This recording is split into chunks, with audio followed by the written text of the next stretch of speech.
নারীরা মুখ ঢাকবে কিনা এখন আবার আরেক কথা। হুজুরের লেখা পাঠায়, হুজুর নারীদের কি মুখ ঢাকতে হবে? এটা ওই নারী পাঠায় যে মুখ ঢাকবে না, মানে হ্যাঁ নিয়তি হ্যাঁ মুখ ঢাকবে না, এই জন্য লেখা পাঠায়। হুজুর মুখ না ঢাকলে সমস্যা আছে এরকম। কারণ যেই নারী মুখ ঢাকে ও কখনো এই প্রশ্ন পাঠাবে না যে মুখ ঢাকা লাগবে কিনা। যে মুখ ঢাকবে না সেই রকম প্রশ্ন পাঠাবে, হুজুর মুখ না ঢাকলে কি কিছু হবে? মানে উদ্দেশ্য হলো আমি মুখ ঢাকবো না। তো এই জাতীয় প্রশ্ন মাহফিলে পাঠায়, পাঠাইতে পাঠাইতে পাঠাইতে পাঠাইতে হঠাৎ এমন হুজুরও পেয়ে যায় যে হুজুর বলে মুখ না ডাকলেও সমস্যা নেই এরকম।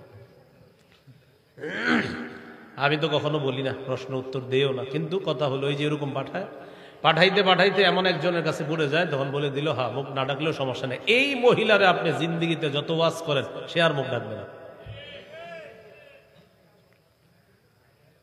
এখন বলেন মুখ যদি না ঢাকে তো একটা ছেলে একটা মেয়েকে বিয়ে করার আগে তার চেহারা দেখে কিনা? একটা ছেলে মেয়েকে বিয়ে করার আগে একটা আয়োজন হয়, মেয়ের বাবা 4-5 জনের জন্য আয়োজন করে, ছেলে ছেলের মা পরিবারের অন্যান্য নারী সদস্যরা মেয়েটাকে দেখতে যায়। তো মেয়েকে দেখতে যাওয়ার পর কি দেখে? তো ওই বাড়িতে যাওয়া দরকার কি, চা দোকানের সামনে দেখলেই তো হয়। এখান থেকেই বোঝা যায় চেহারা ঢাকতে হয়, চেহারা ঢেকে রাখতে হয়। এখান থেকে বোঝা যায় চেহারা ঢেকে রাখতে হয়, চেহারা না ঢাকলে পর্দা হবে না। মা বোনদের ইসলাম, একটা মুসলিম নারী, তার মাঝে ইসলাম আছে কিনা? সে পর্দা যখন করবে, রাস্তায় চলবে, তাকে দেখলে বোঝা যাবে সে একটা মুসলিম নারী। কিন্তু একটা মেয়ে যখন পর্দা ছাড়া চলবে, তখন আমরা নিশ্চিত হতে পারি না এটা কি মুসলমান নাকি অন্য কোনো ধর্মের। কারণ একটা মুসলিম মেয়ের মূল হলো সে পর্দা করে চলবে, আর পর্দা করে যে মেয়েটা চলবে আমরা দেখলেই বুঝে ফেলি সে একজন মুসলমান নারী। আল্লাহ তাআলা বলেন ওয়াকারনা ফি বুয়ুতিকুন্না ওয়ালা তাবাররাজনা তাবাররুজাল জাহিলিয়াতিল উলা। নবী আপনার বিবিদেরকে আপনি বলেন তোমরা ঘরে অবস্থান করো, জাহিলি যুগের নারীদের মতো তোমরা রাস্তায় বের হয় না। জাহিলি যুগের নারীরা রাস্তায় কিভাবে বের হতো? যেই পোশাকটা পরতো এই পোশাকের দুই পাশ দিয়ে খোলা থাকতো, ওই পোশাকের দুই পাশ থেকে তাদের শরীরের বিভিন্ন অঙ্গ দেখা যাইতো বলে নাউজুবিল্লাহ। এই যুগে কোনো মুসলমান মেয়ে, মুসলিম মেয়ে, মুসলিম নামধারী মেয়ে, যে মেয়ে আটো সাটো ছোট খাটো পোশাক পরে, এরকম পরিহিতা নারী আমাদের বাংলাদেশে এই পরিবেশে মুসলিম নামধারী নাম আয়েশা খাদিজা, কিন্তু পোশাক পরে আটো ছাটো খাটো, এরকম মেয়েকে আছে না নাই? নরসিংদী না থাকলেও ঢাকা শহর আছে। তো এই হলো আপনার বিষয়টা। ইসলাম থেকে দূরে সরে যাওয়া আমাদের অধঃপতনের 1 নম্বর কারণ। আল্লাহ তাআলা বলেন ওয়াইদা সাআলতুমুহুন্না মাতাআন ফাসআলুহুন্না মিন ওয়ারাই হিজাব। সাহাবীদেরকে লক্ষ্য করে আল্লাহ বলেন যখন তোমরা নবীর স্ত্রীদের কাছে কিছু চাও পর্দার আড়াল থেকে চাইবা। এখন আপনারা বলেন সাহাবীরা পর্দার এই পাশে, আম্মাজানরা ও পাশে, আম্মাজানরা মুখ বের করে রাখছে নাকি? হ্যাঁ, আল্লাহ তাআলা বলেন পর্দার এই পাশ থেকে তোমরা চাইবা, ও পাশে নবীর বিবিরা থাকবে। আয়াত প্রমাণ করে, এই আয়াত প্রমাণ করে নারীরা মুখ ঢাকতে হবে। নারীরা কি ঢাকতে হবে? মুখ ঢাকতে হবে। কারণ একজন নারী ঘরের ভিতরে তো মুখ ঢেকে থাকে না, উনি ঘরের ভিতরে তো মুখ ঢাকে না। এখন আপনি যখন তার কাছে কিছু চাইতে যাবেন, আল্লাহ বলে পর্দার এপাশ থেকে চাও, তার মানে একজন নারী তার মুখটাকে পর্দার ওপাশে যখন থাকবে অটোমেটিক মুখ ঢাকা থাকবে। এই জন্য আল্লাহ বললেন পর্দার এপাশ থেকে কিছু চাও। সহিহ বুখারীর বর্ণনা। আম্মা জান আয়েশা সিদ্দিকা রাদিয়াল্লাহু তাআলা আনহার হার হারায় গেছে। হার তালাশ করার জন্য তিনি গেলেন। তো তিনি হার তালাশ করে আসলেন, আসার পর দেখে কি তাকে বহন করা যে পালকিটা, এই পালকি সহ বাহন চলে গেছে। আম্মাজান বলেন আমি এত পাতলা ছিলাম, পাতলা হওয়ার কারণে আমি পালকির মধ্যে আসি না নাই সাহাবীরা এটা বুঝতো না। সাহাবীরা মনে করছে আমি আসি মনে করে আমার পালকিকে বাহনের উপর উঠাইয়া দিছে, বাহন পালকি নিয়ে চলে গেছে। আমি আয়েশা দেখি সবাই চলে গেছে, কেউ নাই। আম্মাজান আয়েশা সিদ্দিকা রাদিয়াল্লাহু তাআলা আনহা বলেন আমি অপেক্ষা করতে লাগলাম। রাসূলুল্লাহ সাল্লাল্লাহু আলাইহি সাল্লাম যখন আমাকে পাবে না তখন আমাকে খোঁজ করার জন্য লোক পাঠাবে। ইতিমধ্যে এক সাহাবী আসছেন, নাম সফওয়ান রাদিয়াল্লাহু তাআলা, তিনি পিছনে রয়ে গেছেন, তিনি যাইতে দেরি হয়েছে। দূর থেকে দেখে নারীর মতো কেউ একজন শুয়ে আছে, ঘুমাইতেছে। কাছে গেলেন, যাওয়ার পর দেখলেন আম্মাজান আয়েশা সিদ্দিকা রাদিয়াল্লাহু তাআলা আনহা ঘুমাইতেছে। আম্মাজান বলেন সফওয়ান শুধু এতটুকু বলছে, ইন্না লিল্লাহি ওয়া ইন্না ইলাইহি রাজিউন। সফওয়ান আমাকে দেখে আর কিচ্ছু বলে নাই, শুধু বলছে ইন্না লিল্লাহি ওয়া ইন্না ইলাইহি রাজিউন। এটা বলার সাথে সাথে আমার ঘুম ভেঙে গেল। ঘুম ভাঙার পর আমার সামনে বাহন দিল, ওই বাহনে যেন আমি উঠি, আমি বাহনে উঠলাম। সফওয়ান আমাকে যখন দেখছে ইন্না লিল্লাহ ছাড়া আর কিছু বলে নাই। তো আম্মাজান বলেন, শোনো দুনিয়ার মানুষ, তোমরা মাথায় আনতে পারো যে আম্মাজান যে আয়েশা, সফওয়ান বুঝলো কিভাবে? তার মানে আগে দেখছে। আর আম্মাজানকে দেখলে পর্দা হলো কিভাবে? তা আম্মাজান জবাব দিয়ে দিছে, ওয়াকানা ক্বাদ রাআনি ক্বাবলা আন ইউদরাবাল হিজাব। শোনো দুনিয়ার মানুষ, সফওয়ান আমাকে পর্দার বিধান নাজিল হওয়ার আগে দেখছে। পর্দার বিধান নাজিল হওয়ার আগে আমাকে দেখছে আমি আয়েশা, অতএব আজকে আমাকে দেখার পর চিনতে পারছে আমি আয়েশা। আম্মাজান বলেন, আমি কি করলাম সফওয়ানকে দেখার পর? খাম্মারতু ওয়াজহি বিল জিলবাব, আমি আমার মুখটা তাড়াতাড়ি পর্দা দ্বারা, চাদর দ্বারা, ওড়না দ্বারা ঢেকে ফেললাম। এখন আপনারা বলেন, আম্মাজান চেহারা কেন ঢাকলেন? হ্যাঁ বলেন, সবাই বলেন চেহারা কেন ঢাকলেন? তাহলে চেহারা পর্দার অন্তর্ভুক্ত কিনা? চেহারা ঢাকতে হবে। চেহারা না ঢাকলে শরীয়ী পর্দা হবে না। সারা দুনিয়ার বিজ্ঞ ওলামায়ে কেরাম এই ব্যাপারে একমত, মাযহাবী লামাযহাবী সবাই একমত, পর্দা চেহারা সহ। চেহারা ছাড়া পর্দা হবে না। আধুনিক ইসলাম কারা অনেকে কায়েম করতে চায়, এদের ভাষ্য মতে চেহারা খোলা থাকলে সমস্যা নাই। এটা হলো যারা বলে যে ইসলামকে মডার্ন করতে চায়। মুহাম্মদ সাল্লাল্লাহু আলাইহি সাল্লামের ইসলাম 1500 বছর আগে, এটা যেমন তখনও শ্রেষ্ঠ ছিল, এখনো শ্রেষ্ঠ আছে, কিয়ামত পর্যন্ত ইসলামই শ্রেষ্ঠ থাকবে। এটা আপনি নতুন করে সাজাতে হবে না। তো অনেকে আসছে, আইসে কি বলবে? এখন বলবে মডার্ন, মডার্ন, আধুনিকতা। আপনি মডার্নগিরি করাইতে গিয়া বউরে সবার সামনে দেখাইবেন, নাম দিবেন মডার্ন। হ্যাঁ, এটা বেহায়াপনা, এটা নির্লজ্জতা, এটা যার সন্তান তৈরির একটা নীলনকশা। এই জাতীয় কাজ কারবার না করা। আল্লাহ আমাদেরকে বুঝার তৌফিক দান করেন। আল্লাহ তাআলা বলেন, ইয়া নিসাআন নাবিয়্যি লাস্তুন্না কাআহাদিম মিনান নিসা ইন ইত্তাকাইতুন্না ফালা তাখদা'না বিল কওলি ফায়াতমা'আল্লাযী ফী কলবিহি মারাদু ওয়া কুলনা কওলাম মা'রুফা। নবী আপনার বিবিদেরকে বলেন, হে নবীর বিবিগণ, তোমরা সাধারণ নারীদের মতো না। তোমরা যদি আল্লাহকে ভয় করো, ফালা তাখদা'না বিল কওল, তোমরা কোমল কণ্ঠে কথা বলবা না।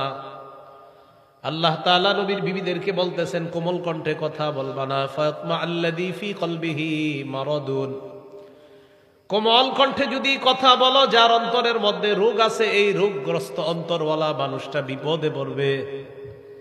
যার অন্তরের মধ্যে ব্যাধি আছে সে বিপদে পড়ে যাবে। কারণ কোমল কণ্ঠের কথা, এই কোমল কণ্ঠের কথা যদি শুনে তার অন্তরের মধ্যে খারাপ ধারণা সৃষ্টি হবে। তাহলে দেখেন, নারীর কণ্ঠটাও আল্লাহ পর্দা বলছেন। আল্লাহ তাআলা বলেন, নারী তুমি কোমল কণ্ঠেও কথা বলবা না। যেখানে কণ্ঠটা পর্দা বলছে, তো সেখানে চেহারা কি হবে? আল্লাহ বললেন তোমাদের কণ্ঠ, এটাও পর্দা। এজন্য দেখবেন এই যুগের পোলাবানরা মারে সালাম দেয় না, স্ত্রীরে সালাম দেয় না, রাস্তার এক বেডিরে 14 বার সালাম দেয়। আম্মার কণ্ঠ, এটা তো মা। বোনের কণ্ঠ, এটা তো বোন। স্ত্রীর কণ্ঠ, এটা স্ত্রী। স্ত্রীর সালাম দে কিভাবে? হুজুর এটা খেত খেত লাগে। রাস্তায় যারা সালাম দেন এটা খুব খেত খেত লাগে না? হ্যাঁ, মানে আম্মারে বলবে আসসালামু আলাইকুম, এটা লজ্জা করে। আম্মারে আবার কিভাবে আসসালামু আলাইকুম বলে? আব্বারে আসসালামু আলাইকুম বলবে, মোয়ানাকা করবে। হুজুর আব্বার সাথে মোয়ানাকা, আসসালাম, কেমন কথা? কিন্তু এই লোক যখন ফোনে কোনো নারী কণ্ঠ পায়, তখন দেখবেন সালাম একবারের জায়গায় 14 বার দেয়, আর কথাবার্তা তো আসি। তো এই লোক ঘরে সালাম দেয় না, পরিবারকে সালাম দেয় না, কিন্তু সে অন্য জায়গায় যেখানে গুনাহ হবে সেখানে আপনার শুধু সালাম না, উনি কথাও বলতে চায়, রাস্তা দেখায় দিবে, আরো কত কিছু করবে। আল্লাহ আমাদেরকে হেফাজত করেন। তাহলে বলেন, যেখানে নারীর কণ্ঠ পর্দা, সেখানে চেহারা পর্দা কিনা? আমাদের মা বোনরা চেহারা ঢেকে রাখা, এটা তাদের ইসলামের পরিচয়, মুসলমানের পরিচয়। একটা নারী, মুসলিম নারী, সে পর্দার মধ্যে থাকবে, এটাই তার শ্রেষ্ঠত্ব, এটাই তার সৌন্দর্য, এটাই তার পরিচয়। কোন নারী তার চেহারা প্রদর্শন করা, এটা একজন নারীর ইসলামের পরিচয় হতে পারে না। সহিহ মুসলিমের বর্ণনা 3532 নম্বর হাদিস। قال رسول الله صلى الله عليه وسلم الدنيا متاع وخير متاع الدنيا المرأة الصالحة। নবীজি বলেন দুনিয়াটা হলো ভোগের জায়গা, এই পৃথিবীর মধ্যে সবচেয়ে শ্রেষ্ঠ সম্পদ হলো একজন নেককার নারী। সুবহানাল্লাহ। তাহলে পৃথিবীর শ্রেষ্ঠ সম্পদ একজন নেককার নারী। এইগুলো আপনার ইসলাম থেকে দূরে সরে যাওয়া, এটা আমাদের অধঃপতনের 1 নাম্বার কারণ। মুসলমান আমরা যারা আছি আমাদের অধঃপতনের 2 নাম্বার কারণ, আমরা যারা ইসলাম ধর্ম পালন করি আমাদের ধর্মের একটা ধর্মীয় গ্রন্থ আছে, কি নাম? আল কোরআন। এই যে যারা যারা বলছেন আল কোরআন, রমজানের পর থেকে এই পর্যন্ত এমনি নামাজ ছাড়া কে কয়বার খুলে দেখছেন কোরআনটা? হাত তোলা দরকার নেই। হ্যাঁ, রমজানেও পড়ছেন কিনা সেটা ভিন্ন বিষয়, কারণ রমজানে অনেকে কোরআন দেখে দেখে পড়ে, কিন্তু আপনি রমজান থেকে এই পর্যন্ত এই যে সুন্দর করে বললেন আমাদের ধর্মের ধর্মীয় গ্রন্থের নাম আল কোরআন, কিন্তু আল কোরআনটা আপনি এই পর্যন্ত খুলে দেখলেন না। তো আপনি বলেন আল কোরআন পড়বেটাকে? আমরা মুসলমান, আমরা না পড়লে এটা কে পড়বে? এই জন্য আল্লাহ তাআলা বলেন মানুষ প্রকৃত মানুষ হয় কোরআন পড়লে, কোরআন শিখলে। সুবহানাল্লাহ। আর রহমান আল্লামাল কোরআন খালাকাল ইনসান। আল্লাহ তাআলা বলেন আর রহমান, রহমান আল্লামাল কোরআন, দয়াময় আল্লাহ যিনি কোরআন শিখাইছেন, খালাকাল ইনসান মানুষ বানিয়েছেন। এখন আপনারা বলেন মানুষ আগে বানাইছে না কোরআন আগে শিখাইছে? না, আসলে কি কোরআন আগে শিখাইছে? আমরা কি দেখি আমাদের জন্ম আগে না কোরআন শিখছি আগে? বলেন জন্ম আগে।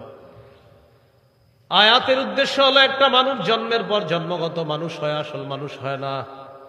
কোরআন শিখার পর একজন মানুষ আসল মানুষ হয়ে যায়। এই জন্য আল্লাহ তাআলা বলেন আর রহমান আল্লামাল কোরআন, দয়াময় আল্লাহ তিনি যিনি কোরআন শিখাইছে। কাকে? জন্মগত মানুষকে কোরআন শিখাইছে। শিখানোর পর খলাকল ইনসান, এই জন্মগত মানুষটাকে মানুষের মতো মানুষ বানাইছে। সুবহানাল্লাহ। আর রহমান আল্লামাল কোরআন খলাকল ইনসান। তাহলে জন্মগত মানুষকে আল্লাহ কোরআন শিখিয়ে প্রকৃত মানুষ আল্লাহ বানাইছে। সহিহ বুখারীর বর্ণনা 5055 নম্বর হাদিস। আব্দুল্লাহ ইবনে মাসউদ রাদিয়াল্লাহু তাআলা আনহুর বর্ণনা, তিনি বলেন قال رسول الله صلى الله عليه وسلم اقرأ علي। নবীজি বললেন আব্দুল্লাহ তুমি আমাকে কোরআন পড়ে শোনাও। আব্দুল্লাহ ইবনে মাসউদ রাদিয়াল্লাহু তাআলা আনহু বললেন আকরাউ আলাইকা ওয়া আলাইকা উনজিলা। হুজুর আমি আপনাকে কোরআন পড়ে শোনাবো, কোরআন আপনার উপর নাজিল করা হয়েছে। নবীজি বললেন ইন্নী আস্তাহি আন আসমাহু মিন গায়রি, আমার মন চায় আমি মাঝে মাঝে অন্যের কাছ থেকে কোরআন তেলাওয়াত শুনি, এটাও আমার মন চায়। আব্দুল্লাহ তুমি কোরআন পড়ো, তোমার কোরআন তেলাওয়াত আমি শুনবো, এটাও আমার মন চায়। তাহলে হাদিস থেকে বোঝা যায় কোরআন পড়তে হবে, কোরআন শুনতেও হবে, কোরআন পড়তে হবে, কোরআন শুনতে হবে। মাগরিবের পর মাদ্রাসার যে ছাত্ররা কোরআন তেলাওয়াত করে তখন সবাই হাঁটবেন আর বাদাম খাইবেন আর আঙ্গুর খাইবেন, বুড়ালি খাইবেন। না ওই যে কোরআন পরে একটা ছেলে মাগরিব পরে দেখবেন, পরে না মাহফিলে, তখন দেখবেন মঞ্চেও যে বক্তারে নিয়ে আসে তখন ওই যারা আয়োজক আইসা বলে হুজুর চা খাবেন নাকি বিস্কুট খাবেন না পানি খাবেন। ওই সময় বক্তা সাহেবও কথা বলে এর সাথে, এদিক দিয়ে কি চলতেছে, ওই ছেলেটা কোরআন পড়তেছে আর একদিন বলতেছে হুজুর চা খাবেন বিস্কুট খাবেন, আইসা বলতেছে হুজুর। কারণ কি? হুজুর কোরআন চলতেছে, তাকে একটু পরে আপনি একটু পরে খায়াটাই রেডি হন। এন কোরআন মানে এটা কিচ্ছু না, এটা চলতে থাকে, এটা দিয়ে সময় আমরা কাটাইতেছি, আপনাদের খাওয়াই মানে কোরআন পড়ায়া সময় কাটায়া হুজুরে খাওয়াই। চিন্তা করছেন কত বড় গজবের কথা। কোরআন যখন পড়া হবে মাগরিবের পরে, যে ছেলে কোরআন পড়ে কেউ কোনো কাজ করবেন না, তখন সবাই কোরআন শুনবে। মাইকম্যান মাইক ঠিক করবে না, তখন মঞ্চে যারা আছে চুপচাপ সবাই কোরআন শুনবে। মাদ্রাসায় যারা আছে তখন চা পান টান ইত্যাদি সব পরিবেশন বন্ধ থাকবে। ওই অনেকে মাদ্রাসায় তখন চা পান খায়, সব বন্ধ। ওই সময় কোরআন যখন পড়া হবে পুরা চারদিকে স্টপ, তখন সবাই কোরআন শুনবে। কিন্তু দেখেন কি বলে, কয় হুজুর কোরআন তেলাওয়াতটা হইতেছে, এটা হইতে হইতে আপনি চাটা শেষ করেন পরে গিয়ে মানে কোরআন তেলাওয়াতটা দিয়ে সময়টা কাটাইতেছি, আপনি চাটা শেষ করেন না, বেয়াদবি কোরআনের সাথে। তাহলে কোরআন পড়বো, কোরআন শুনবো, হ্যাঁ কোরআন পড়বো, কোরআন শুনবো ইনশাআল্লাহ। একদিন রাতে রাসূল সাল্লাল্লাহু আলাইহি সাল্লাম বের হয়েছে তার স্ত্রী আয়েশা সিদ্দিকা রাদিয়াল্লাহু তাআলা আনহাকে নিয়ে। বের হওয়ার পর দেখে এক জায়গায় এক সাহাবী আবু মুসা আশআরী রাদিয়াল্লাহু তাআলা দাঁড়ায় দাঁড়ায় কোরআন পড়তেছে। সুবহানাল্লাহ।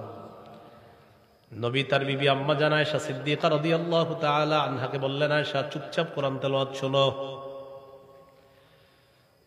একবার কল্পনায় আনেন একজন সাহাবী কোরআন পড়তেছে, তার পিছনে ওই মানুষটা দাঁড়িয়ে আছে যার উপর আল্লাহ কোরআন নাজিল করছে। সুবহানাল্লাহ। নবীজি কোরআন তেলাওয়াত শুনলেন, তার স্ত্রী আম্মা জান আয়েশা সিদ্দিকা রাদিয়াল্লাহু তাআলা আনহা তিনিও কোরআন তেলাওয়াত শুনলেন।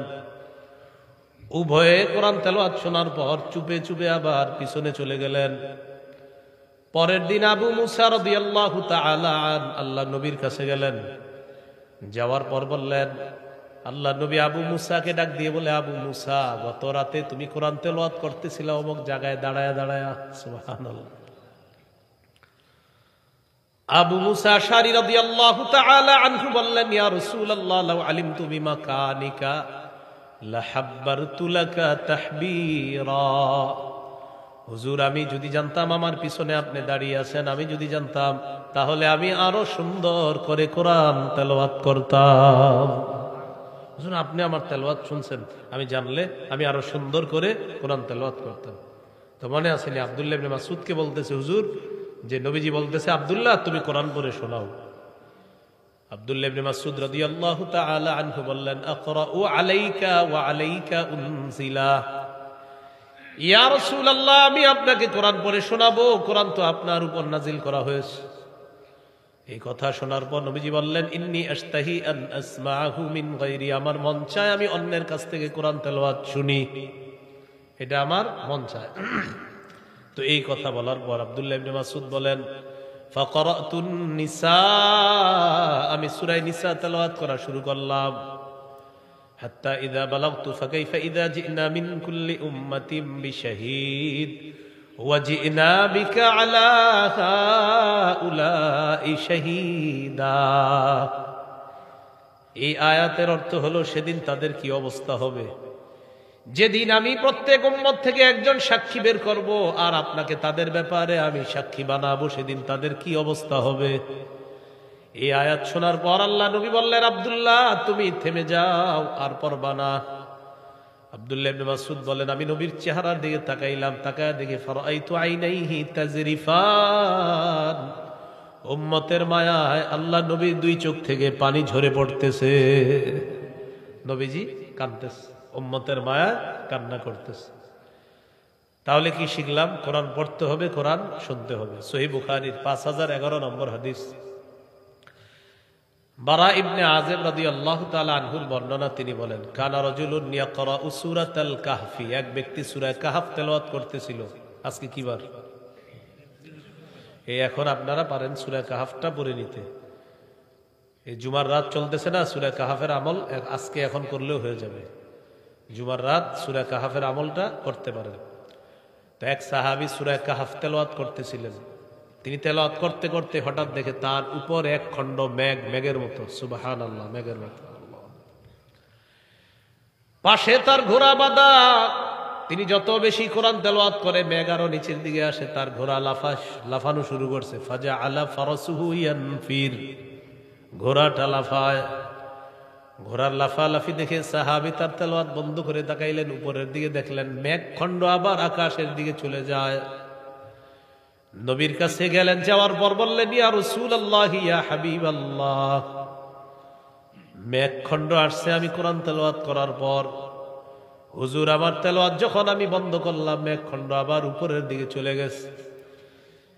ইয়া রাসূলুল্লাহ, আমি জানতে চাই কোরআন তেলাওয়াত করার সময় এটা আমি কি দেখলাম, আবার কোরআন তেলাওয়াত করার বন্ধ করার পর আবার আকাশে চলে গেছে। নবীজি বললেন, তিলকাস সাকিনাতু তানাজ্জালাত বিল কুরআন।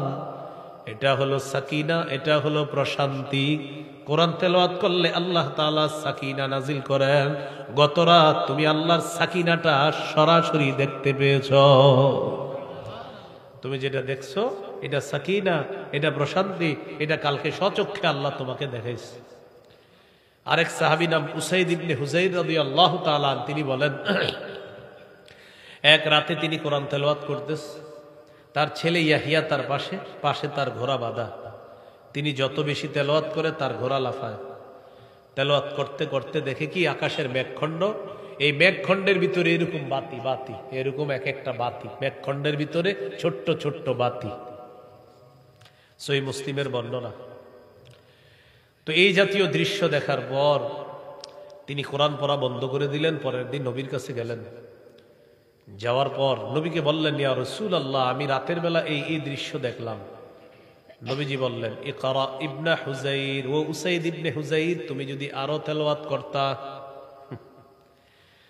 সাহাবী বললেন, ইয়া রাসূলুল্লাহ, আরো তেলাওয়াত করছি, যত তেলাওয়াত করি ঘোড়া তত লাফায়।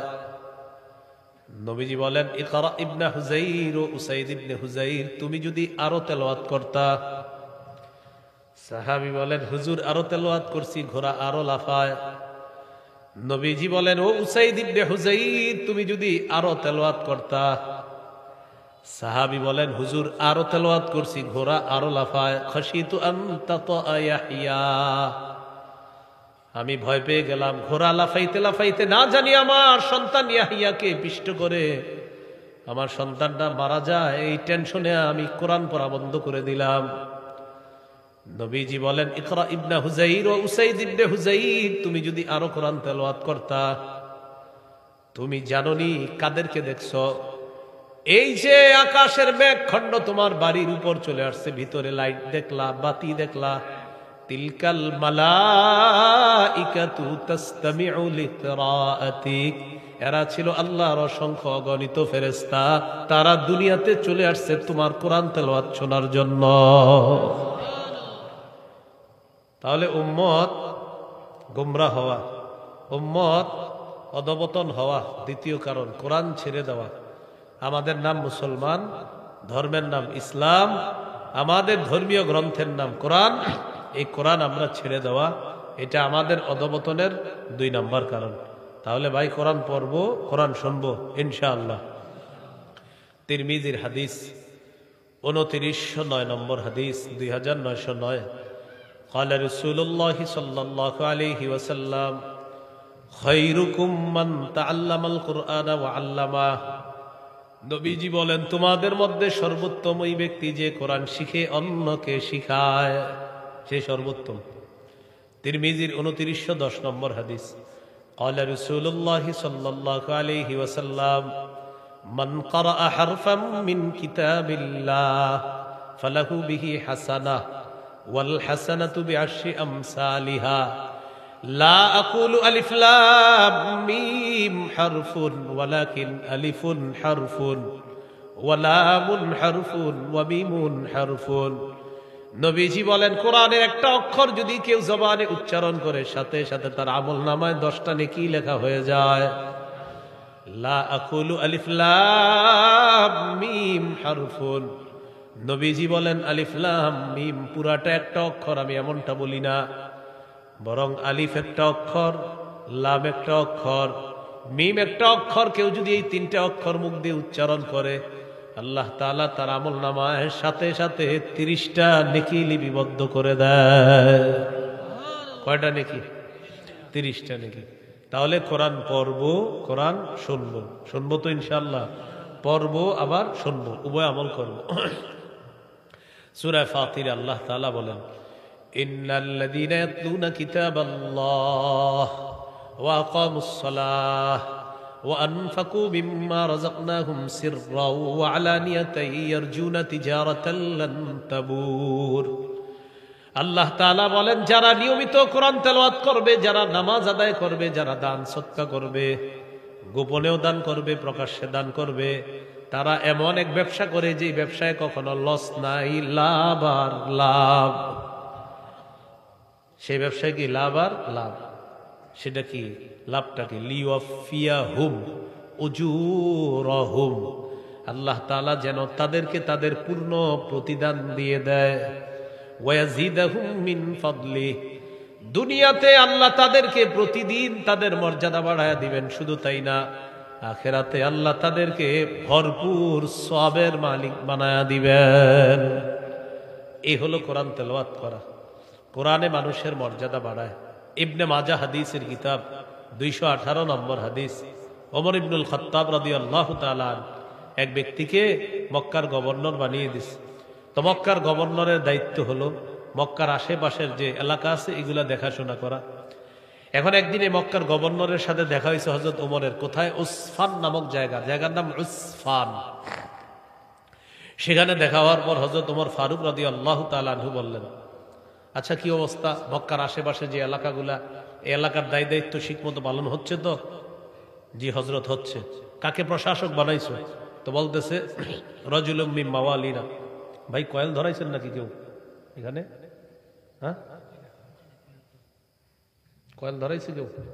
দেখেন কিন্তু, হ্যাঁ কয়েল ধরায় না, হ্যাঁ সাবধান, একটু পরে কিন্তু ঝামেলা শুরু হয়ে যাবে আমার কয়েল ধরাইলে। হ্যাঁ কিছু একটা ধরানো হয়েছে আগুন জাতীয়, হ্যাঁ মানে আগুন জাতীয় আশেপাশে যদি কিছু ধরায় থাকেন তো কিন্তু একটু পরে আল্লাহ না করেন সমস্যা হতে পারে আমার। হ্যাঁ তো এখন ওমর ফারুক রাদিয়াল্লাহু তাআলা আনহু বললেন, কাকে প্রশাসক বানাইছে? তো বলতেছে রাজুলুম মিন মাওয়ালিনা, আমাদের মাঝে একজন গোলাম আছে, গোলামকে প্রশাসক বানায় দিছি। কারে? গোলামকে প্রশাসক। ওমর ফারুক রাদিয়াল্লাহু তাআলা আনহু বললেন, ইস্তামালতা রাজুলাম মিন মাওয়ালিকুম, একজন গোলামকে প্রশাসক বানায়া দিলা? কয় জি হুজুর। কয় গোলামটার নাম কি? কয় ইবনু আবজা। কি নাম দেখে? নাম কি? ইবনে আবজা। ওমর ফারুক বলেন, মান ইবনু আবজা? ইবনে আবজা আবার কে? তিনি জবাব দিলেন, রাজুলুম মিন মাওয়ালিনা, আমাদের একজন আজাদকৃত গোলাম। ওমর ফারুক বললেন, এত বড় একটা এলাকার দায়িত্ব একজন গোলামকে দিয়ে দিলা, সে কি দায়িত্ব পালন করবে?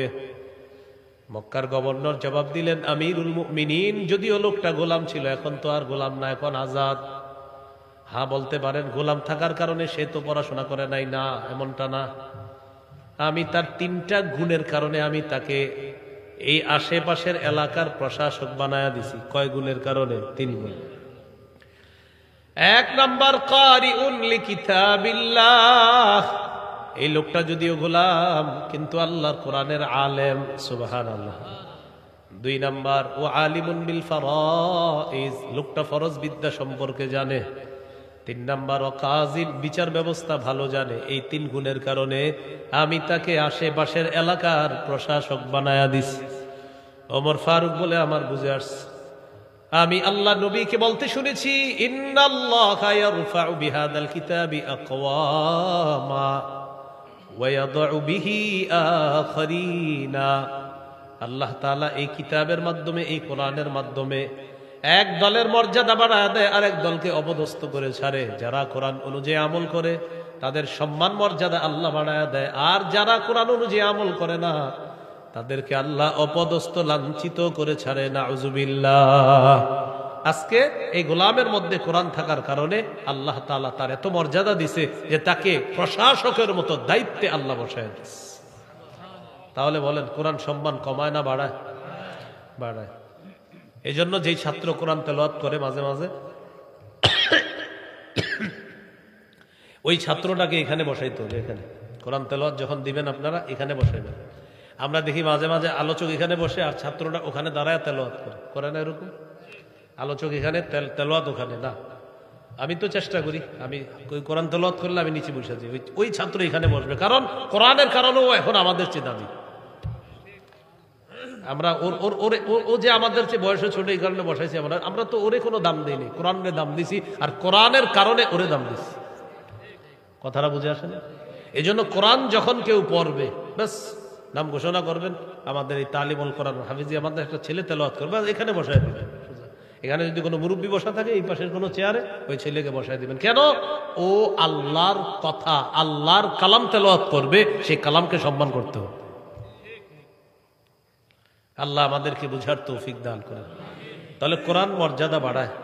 কোরআন ছেড়ে দিলে অপদস্থ, অপনমিত হতে হয়, অপমানিত হতে হয়। তো বলছিলাম আমাদের অধপতনের 2 নাম্বার কারণ, কোরআন থেকে আমরা দূরে সরে গিয়েছি। কোরআন পড়িও না, কোরআন শুনিও না। কোরআনের তেলাওয়াত যখন চলে আমরা সব কাজ করি। আমরা ইদানিং দোকান চালু করি, কোরআন তেলাওয়াত করে রাখি সারাদিন। এই যে কোরআন তেলাওয়াতটা চালু করার পর আর দুনিয়ার সব কাজ করতেছি, দিনে কোরআন তেলাওয়াত চলতেছে। আল্লাহ তাআলা কোরআনের ইজ্জত করার তৌফিক দান করেন। এই গেল 2 নাম্বার কারণ। 3 নাম্বার কারণ, বলেন আমার সাথে, জীবন, যৌবন, সময়, স্বাস্থ্য, সচ্ছলতা, এই পাঁচটি মূল্যবান জিনিসকে অবমূল্যায়ন করা আমাদের অধঃপতনের কারণ। জীবন, যৌবন, সময়, স্বাস্থ্য, সচ্ছলতা, এগুলো আল্লাহর পক্ষ থেকে নেয়ামত ছিল। এই নেয়ামতকে আমরা যথাযথ কাজে লাগাই না, আমাদের অধঃপতন হয়। ক্বালা রাসূলুল্লাহ সাল্লাল্লাহু আলাইহি ওয়াসাল্লাম, নবীজি বলেন, ইগতানিম খামসান ক্বাবলা খামসিন, পাঁচটি জিনিসের আগে পাঁচটি জিনিসকে তোমরা মূল্যায়ন করো, গনিমত মনে করো। বলেন কয়টি জিনিসকে মূল্যায়ন করতে হবে? এক নাম্বার, শাবাবাকা ক্বাবলা হারামিক, তুমি বুড়া হয়ে যাওয়ার আগে তোমার যৌবন কালটাকে কাজে লাগাও। কিন্তু এখন যুবকরা বলে নামাজ পড়তে আসেন, হুজুর আরো বয়স হোক তারপর পড়বো। নবীজি বলেন যৌবন কালটা কাজে লাগাও তুমি বুড়া হওয়ার আগে। যুবক বয়সে আপনি ইবাদত যতটা উৎফুল্ল মনে করতে পারবেন, বৃদ্ধ হওয়ার পর চাইলেও করতে পারবেন না। আপনার দাদাকে গিয়ে জিজ্ঞাসা করেন, দাদা ইবাদত করতে মন চায় কিনা? দাদা বলবে, হ্যাঁ ইবাদত করতে প্রচুর মন চায়, কিন্তু শরীর দেয় না। শরীর দেয় না, শরীর দেয় না। নবীজি বলেন শাবাবাকা ক্বাবলা হারামিক, যৌবন কালটাকে প্রাধান্য দাও তুমি বুড়া হওয়ার আগে। দুই নাম্বার, ওয়াসিহহাতাকা ক্বাবলা সাকামিক, অসুস্থ হওয়ার আগে সুস্থতা অবস্থাকে তুমি গনিমত মনে করো, মূল্যায়ন করো। সুস্থতার সময় 10 বার সুবহানাল্লাহ পড়েন, দেখবেন কত সহজ। অসুস্থ হওয়ার পর এরকম করে আল্লাহ একবার, দেখেন আরেকবার বলবে আল্লাহ, এর মানে দেখেন, মানে চাইলেও পারতেছেন। অসুস্থ হয়েছেন আপনি, চাইলেও আল্লাহরে বারবার ডাকতে পারতেছেন না। আপনি মন চাইতেছে ডাকতে, যে আমি আরো ডাকি, পারতেছেন না। কিন্তু সুস্থ অবস্থায় সুবহানাল্লাহ সুবহানাল্লাহ সুবহানাল্লাহ, আপনি ইচ্ছা মতো তাসবিহ পড়তে পারতেছেন। তো অসুস্থ অবস্থায় সুবহানাল্লাহ করে বসে রয়েছেন, কারণ মুখ দিয়ে আসতেছে না, আপনি পারতেছেন না, আপনার কষ্ট হচ্ছে। এই জন্য নবী বললেন 2 নাম্বার, ওয়াসিহহাতাকা ক্বাবলা সাকামিক, অসুস্থ হওয়ার আগে সুস্থ অবস্থাটাকে মূল্যায়ন করো। 3 নাম্বার, ওয়াকিনাকা ক্বাবলা ফাকরি, তুমি দরিদ্র হওয়ার আগে তোমার সচ্ছলতাটা তুমি মূল্যায়ন করো। তাস খেলায়, জুয়া খেলায়, সুদে টাকা লাগায়, 25 দিন খায়, ঘুমায়, বিড়ি সিগারেট ইত্যাদি খায়। 26তম দিন ফোন দেয়, আব্দুর রহিম ভাই মনে আছে আগামী 1 তারিখে কিন্তু টাকা দেওয়ার কথা, আর ওই যে ওইটা দিবেন, ওইটা কয় না, মুখ দিয়ে কইতে শরম করে, তো ওই যে ওইটাও দিবেন কিন্তু। আর আপনার সাথে আমার লেনদেন করে খুব ভালো লাগে, মাশাআল্লাহ আপনার ইমান ঠিক আছে বলতেছে ভাই। আর আপনি কিন্তু কথা দিচ্ছেন আমাকে দুইজনের এই চুক্তিটা কাউরে বলবেন না, আপনি একজন ইমানদার মানুষ, আপনি কিন্তু মিশা এই কামটা করতেছি আর হেরে ওয়াজ করতেছি। 3 নাম্বার, ওয়াগিনাকা ক্বাবলা ফাকরিক, তোমার কিছু টাকা থাকলে টাকাটা গনিমত মনে করো, মূল্যায়ন করো। টাকাটা সঠিক কাজে লাগাও, ব্যবসার কাজে লাগাও, রিক্সা কিনে রিক্সা চালাও, পান দোকানদারি করো, ছোট্ট ব্যবসা দাও, এই টাকাগুলা সঠিক কাজে তুমি ব্যয় করো। 4 নাম্বার, ওয়া ফারাগাকা ক্বাবলা শুগুলিক, তুমি ব্যস্ত হওয়ার আগে অবসর সময়টা তুমি কাজে লাগাও। শুক্রবার দিন আপনার অফিস নাই, চাকরি বাকরি নাই, 6 দিন পর আজকে একটা দিন রেস্ট পাইছেন, মাশাআল্লাহ। ফজরের পর আপনি মোবাইলটা নিয়ে বসছেন, জুমার আগে আপনার বিবি কয় মসজিদে যাবেন না, ও আচ্ছা আচ্ছা যাইতেছি। তখন গিয়ে কোনো মতে ফাসকুরুনি আজকুরকুম যখন খতিব সাহেব পড়ে, দৌড়াইয়া যায় নামাজটা নিয়ে মসজিদের পাশে কোনো মতে দাঁড়ায়, আসসালামু আলাইকুম রাহমাতুল্লাহ, আসসালামু আলাইকুম, দৌড় আবার যায় নামাজ নিয়ে, আবার গিয়ে এটা নিয়ে বসে গেছে হজরতকে নিয়ে। বসার পর চলতেছে কাজ, বিবি ডাকে খানা খাইতে আসেন না, মা মেয়েটা ডাকে আব্বু আসো, ছেলেটা ডাকে আব্বু আসো না, এর সময় নেই। ওয়া ফারাগাকা ক্বাবলা শুগুলিক, এ বান্দা তোর অবসর সময়টা তুই কাজে লাগা। শনিবার থেকে বৃহস্পতিবার পর্যন্ত আপনি প্রচুর ব্যস্ত, আপনি চাইলেও জিকির করতে পারবেন না, বেশি চাইলেও বেশি নফল পড়তে পারবেন না, কারণ অফিসে আপনার সময় দেওয়া লাগবে, আপনার গার্মেন্টসের কাজের মধ্যে যুক্ত হতে হবে। এই যে একটা দিন আপনি সময় পাইলেন, এই দিনটা আপনি ইবাদতে কাজে লাগান। ফজরের পর ইশরাক পড়েন, কারণ ডেলি চাইলেও পড়তে পারবেন না। এরপর বাচ্চা কাচ্চা যারা আছে তাদেরকে নিয়ে একটু হাসি তামাশা করেন, তাদের সাথে একটু কাটান, কারণ পরিবারকে সময় দেওয়া এটাও সওয়াবের অংশীদার, সুবহানাল্লাহ। তাদের সাথে কাটান। জুমার নামাজের আগে গোসল করেন, আতর লাগান, আগে আগে মসজিদের মধ্যে যান, যাওয়ার পর ওট পরিমাণ সওয়াবটা নেওয়ার চেষ্টা করেন খতিবের পাশে বসে বসে। জুমার নামাজের পর সবার আগে যাবেন আর জুমার পরে সবার পরে আসবেন। আসরের পর দাওয়াত ও তাবলীগের কাজ থাকলে একটু সময় দেন, মাগরিবের পর একটু সময় দেন, এই কাজগুলোতে সময় দেন আপনি, কারণ আগামী 6 দিন পাবেন না সুযোগ। এই একটা দিন আপনার জীবনটাকে অনেক আগায়া দিবে, আখিরাতের দিকে আপনাকে অনেক বেশি নিয়ে যাবে। ফারাগকা ক্বাবলা শুগলিক, অবসর সময়টা কাজে লাগাও ব্যস্ত হওয়ার আগে। 5 নাম্বার গুরুত্বপূর্ণ, ওয়া হায়াতাকা ক্বাবলা মাউতিক, মরার আগে জীবনটা কাজে লাগাও, মরবা শেষ, সব শেষ। লাশকে লাশ কেন বলে? লা শাইআ, আরবিতে লা শাইআ, আরবিতে লা শাইআ মানে কিছু নাই, লা শাইআর সংক্ষেপ হলো লাশ। কি বলেন তো? লাশ মানে কিছুই না, শেষ। হ্যাঁ, লা শাইআ থেকে লাশ, ওখান থেকে আপনার তারখিম, কিছুই না, লাশ শেষ। আউয়ালুকা নুতফা ওয়া আখিরুকা নুতফা ওয়া তাহমিলু মা বাইনাহুমাল আযরা। আরবের এক কবি বলেন, তুমি প্রথমেও ছিলা সামান্য নাপাক, শেষ অবস্থাটা হবে তোমার এমন যে তুমি মরবা, পচে গলে শেষ হয়ে যাবা। তোমার আত্মীয় স্বজন তোমার এই যে মাটির নিচে লুকিয়ে আসবে, 2-3 দিন মনে করবে, 7-8 দিন পরে তোমারে আর অতটা মনেও করবে না। সর্বোচ্চ বছরে 1 দিন মনে করতে পারে, 2 বছর 3 বছর পরে আর কেউ মনে করবে না। তার মানে তুমি তোমার জীবনটায় এই পেটের ভিতর কিছু বাথরুম প্রস্রাব নিয়ে ঘোরাফেরা করছো, এটাই তোমার জীবন। হ্যাঁ, যদি আল্লাহ একবার বেশি বলে থাকো, সুবহানাল্লাহ একবার বেশি বলে থাকো, একবার বেশি আলহামদুলিল্লাহ বলে থাকো, এটা তোমার জন্য খুব বেশি কাজ হবে কবরে। হায়াতাকা ক্বাবলা মাউতিক, মরার আগে জীবনটাকে মূল্যায়ন করো। তাহলে কি বললাম? জীবন, যৌবন, সময়, স্বাস্থ্য, সচ্ছলতা, এগুলা অবমূল্যায়ন করা আমাদের জীবনে অধঃপতনের 3 নাম্বার কারণ। মনে আছে? আমাদের জীবনে অধঃপতনের 4 নাম্বার কারণ, বলেন আমার সাথে, শরীরের অঙ্গগুলা সঠিক জায়গায় ব্যবহার না করা।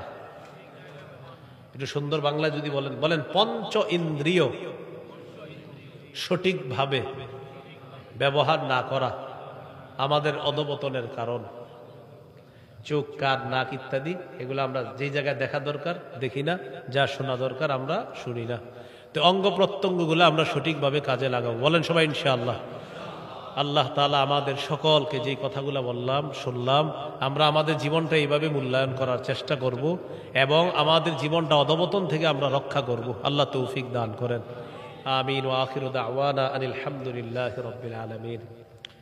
আলহামদুলিল্লাহি রাব্বিল আলামিন ওয়াল আকিবাতু লিল মুত্তাকিন ওয়াস সালাতু ওয়াস সালামু আলা সাইয়্যিদিল আমবিয়া ওয়াল মুরসালিন ওয়া আলা আলিহি ওয়া সাহবিহি। ربنا ظلمنا أنفسنا وإن لم تغفر لنا وترحمنا لنكونن من الخاسرين رب ارحمهما كما ربياني صغيرا رب ارحمهما كما ربياني صغيرا। আল্লাহ এই মাহফিলকে আপনি কবুল করেন। আল্লাহ ইসলাম, কোরআন, আল্লাহ এই 2টা বিষয় আমরা আজকে থেকে সঠিকভাবে লালন পালন করার তৌফিক দান করেন। আল্লাহ আমাদের অঙ্গ প্রত্যঙ্গগুলো সঠিকভাবে ব্যয় করার তৌফিক দান করেন। আল্লাহ জীবন, যৌবন, সময়, স্বাস্থ্য, মূল্য, এইগুলা মূল্যবান জিনিসগুলা মূল্যায়ন করার তৌফিক দান করেন। অবমূল্যায়ন থেকে আমাদেরকে হেফাজত করেন। আল্লাহ মুসাফির মানুষ, মেহেরবানি করে আমাদের দোয়া আপনি কবুল করেন। ঈমান ইসলামের উপর অটল থাকার তৌফিক দান করেন। তালিমুল কোরআন, হাফিজিয়া মাদ্রাসা আপনি কবুল করেন। 3টা ছাত্র পাগড়ি নিয়েছে, তাদেরকে হক্কানি রব্বানি আলেম বানায়া দেন। এই মাদ্রাসার আসাতিজাতুল্লাহ, মুতাওয়াল্লি কমিটি, সেক্রেটারি, সদস্যবৃন্দ সকলকে কবুল করে নেন। এলাকার মা বোনদেরকে পর্দানিশীন বানায়া দেন। আল্লাহ আমাদেরকে আপনি কবুল করে নেন। রব্বানা তাকাব্বাল মিন্না ইন্নাকা আনতাস সামিউল আলিম। আল্লাহ রোড গার্ডের অ্যাক্সিডেন্ট থেকে আমাদেরকে হেফাজত করেন। এই এলাকার যারা কবরে আছে তাদের কবরগুলা জান্নাতের বাগান বানায়া দেন। আল্লাহ আল্লাহ